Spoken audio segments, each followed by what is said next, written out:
Have you ever felt stuck? Like there's this massive wall in front of you and no matter what you do, you just can't seem to find a way around it. Well, I want to share an incredible story with you from Exodus chapter 14 that might just change your perspective on those barriers in your life. Picture this. The Israelites had just escaped from Egypt, finally free after generations of slavery.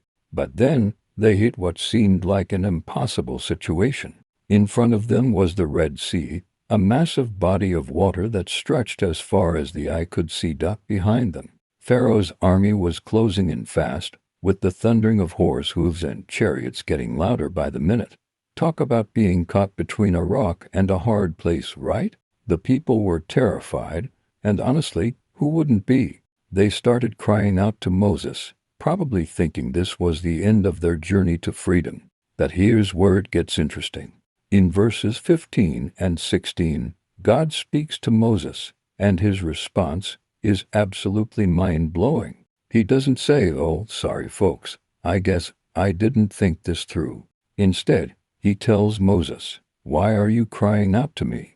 Tell the people to move forward. Raise your staff, stretch out your hand over the sea and divide it." Now, let's pause for a second and think about this. God didn't remove the sea, he created a path. The barrier wasn't eliminated. It was transformed into the very means of their deliverance. This speaks so powerfully to our lives today. Maybe you're facing what seems like an impossible situation, whether it's a challenging relationship, a difficult decision at work, or trying to live out your faith in a world that often seems to push against it. The barrier in front of you might look as insurmountable as the Red Sea did to the Israelites. But here's the beautiful truth. The same God who parted the Red Sea is still in the business of making ways where there seemed to be none. Sometimes he doesn't remove our obstacles. Instead, he transforms them into pathways, into testimonies, into opportunities for his power to be displayed in our lives.